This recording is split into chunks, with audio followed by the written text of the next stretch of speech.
हमारा जो यूथ है वो फ्रस्ट्रेटेड और तनाव में क्यों है, इसको थोड़ा समझना चाहिए। क्योंकि भारतीय जो पॉपुलेशन है, या कह लीजिए भारत की 35% जो पॉपुलेशन है वो यूथ ही है। असल शक्ति हमारी यूथ है। हम एक यूथ राष्ट्र हैं, लेकिन हम अपने यूथ का दर्द समझने में नाकाम हैं। यूथ को तो अब यहाँ पर क्या बोल दिया जाता है, कॉकरोच बोल दिया जाता है। देखिए, आज इस यूथ के दर्द को समझते हैं। फ्रस्ट्रेशन के क्या कारण हैं? सबसे पहला जो फ्रस्ट्रेशन का कारण है, हमारा एजुकेशन सिस्टम है। हमारा एजुकेशन सिस्टम बच्चे को इस तरह से तैयार नहीं करता कि वो लाइफ में अपना कुछ पर्पज क्रिएट कर पाए। जब तक हमारे पास पर्पज नहीं रहेगा तो हमारे अंदर फ्रस्ट्रेशन आना सरल सी बात है। तो हमारा एजुकेशन सिस्टम का जो ताना बाना है वो इस तरह से बुना गया है कि आपको फ्रस्ट्रेशन के लेवल पर पहुंचाकर छोड़ दिया जाता है। हमारे एजुकेशन में बच्चों को कोई ऐसी स्किल नहीं दी जाती कि आपने जैसे ही एजुकेशन कंप्लीट किया उसके बाद आपको कोई जॉब मिल जाए। अगर जॉब ना मिला तो आप अपने बलबूते कुछ ऐसा कर पाएँ जिससे आपका लाइफ सेट हो जाए, है ना? आप अपने लाइफ के चैलेंज को लेने के लिए तैयार हो जाएँ। बच्चा पीएचडी कर लेता है, उसके बाद भी वो ना सामाजिक रूप से विकसित हो पाता है, ना आर्थिक रूप से। किसी भी तरह से उसको विकसित ही नहीं किया जाता। हमारा एजुकेशन सिस्टम बच्चे को कमज़ोर बनाता है। फ्रस्ट्रेशन का सबसे मेन रीज़न हमारे एजुकेशन सिस्टम के चारों ओर घूमता है। दूसरा जो एक और बड़ा रीज़न है वो हमारे जो समाज, यानी समाज और परिवार की जो हाई एक्सपेक्टेशन होती हैं। मतलब ये कह लीजिए कि बच्चे से इतनी बड़ी बड़ी उम्मीदें पाल लेते हैं कि बस जल्दी बड़ा हो जा, जल्दी कमाने लग जा, अब हमारी सेवा करने लग जा, आपको आपका काम नहीं करना है, आपको कोई नौकरी करनी है। और समाज में अगर आपको कोई अच्छी जॉब, यानी वो भी आजकल के समाज में गवर्नमेंट जॉब नहीं मिली तो आपका पढ़ना लिखना सब आपका बेकार है। अब जब आप पढ़ लिख लिए, उसके बाद सिस्टम आपको जॉब नहीं दे रहा, जॉब गवर्नमेंट जॉब क्रिएट ही नहीं हो रही ना। गवर्नमेंट जॉब कितनी है? मात्र 2% गवर्नमेंट जॉब है। 98% कहाँ जाएंगी?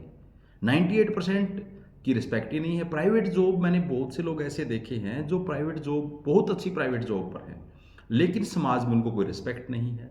समाज भी तनाव का सबसे बड़ा कारण है ना? वो कहते हैं ना कि हरियाणा जैसे स्टेट में खासकर रिश्ते के लिए सरकारी नौकरी होना बहुत ज़रूरी है। बच्चा प्राइवेट, मैंने काफ़ी ऐसे बच्चे देखे हैं जो सिविल इंजीनियर हैं, जो 1.5 लाख 2-2 लाख सैलरी लेते हैं, लेकिन उनको भी शादी के मतलब लाले पड़े हैं। कुछ बच्चे अपना बिजनेस करते हैं, उस बिजनेस को भी कोई उससे नहीं देखता। बिजनेस करना क्या तसल्ली है? प्राइवेट नौकरी की क्या तसल्ली है? नौकरी सरकारी चाहिए और डी ग्रुप में हो। अब सरकारी नौकरी 2% लोगों को मिल सकती है, बाकी 98% समाज में क्या है, वो तनाव में रहेंगे। देखिए, हमारे यूथ की हमें रिस्पेक्ट करनी पड़ेगी, है ना? जिससे हमें उम्मीद करनी है पहले उसे रिस्पेक्ट करनी पड़ेगी। और हमारे शिक्षा जो व्यवस्था है उसको हमें बदलना पड़ेगा। उसको हमें ऐसा ये कह लीजिए स्किल ड्रिवन एजुकेशन सिस्टम हमें बनाना पड़ेगा। और उसके स्किल के साथ साथ हमें सामाजिक मूल्यों से प्रिपेयर एक ऐसा एजुकेशन सिस्टम बनाना पड़ेगा जो सामाजिक मूल्यों के बारे में, सिविक सेंस के बारे में बच्चे को तैयार करे, ताकि बच्चा अपने जीवन में आगे चलकर अपने आप को कंफर्टेबली समाज में सेट कर पाए। आज हम देखते हैं कि बच्चा पढ़ लेता है, वो शहर में पढ़ के आता है और गांव में आते ही वो किसी के साथ बोलता ही नहीं। उसको ये लगता है कि मेरे तो ये किसी समाज किसी काम का नहीं है। समाज उसको कुछ नहीं मानता, वो समाज को कुछ नहीं मानता, है ना? और धीरे धीरे वो क्या करता है, वो तनाव में आता है।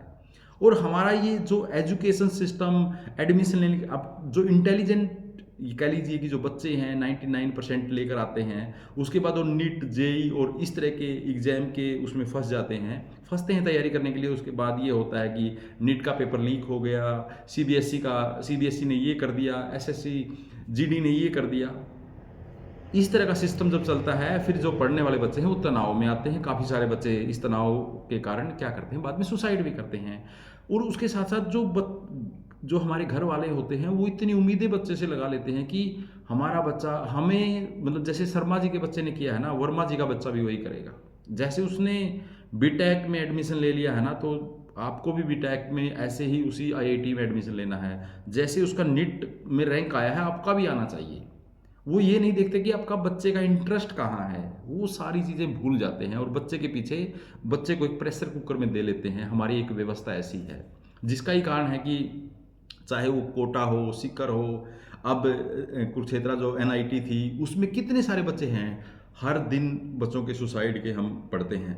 बच्चे के 10वीं में नंबर कम आ जाए, उस पर बच्चा सुसाइड कर लेता है। क्यों कर लेता है? क्योंकि उसको वो दबाव है वो सहन नहीं कर पाता, है ना? और यही दबाव समाज में उसकी रिस्पेक्ट ना होना और समाज की जो हाईली एक्सपेक्टेशन है उससे, यही वो चीज़ें हैं जो बच्चे को आगे चलकर क्या करती हैं, फ्रस्ट्रेटेड और उसको एक स्ट्रेस में लेकर जाती हैं। तो हमें क्या करना है, बच्चों के साथ समाज को अपना कंधे से कंधा मिलाकर चलना है। हमें सबसे पहले तो हमारे सिस्टम को, एजुकेशन सिस्टम को बदलना पड़ेगा, स्किल ड्रिवन एजुकेशन सिस्टम करना पड़ेगा। उसके बाद जो बच्चा अपनी स्किल से कुछ कर रहा है उसे भी समाज में इज्जत देना पड़ेगा, है ना? बस यही कुछ सिंपल कारण हैं जिससे हम बच्चों के तनाव को दूर कर सकते हैं। तनाव का कारण यही है कि रिस्पेक्ट, बच्चा रिस्पेक्ट चाहता है, वो समाज में मिले और परिवार में मिले, तभी उसको कोई फ्रस्ट्रेशन नहीं आएगी। बच्चे के पास सही एजुकेशन होगी, एक स्किल होगी, तो बच्चा कभी फ्रस्ट्रेट नहीं होगा। तो अगर वीडियो अच्छा लगा इसको शेयर कीजिए।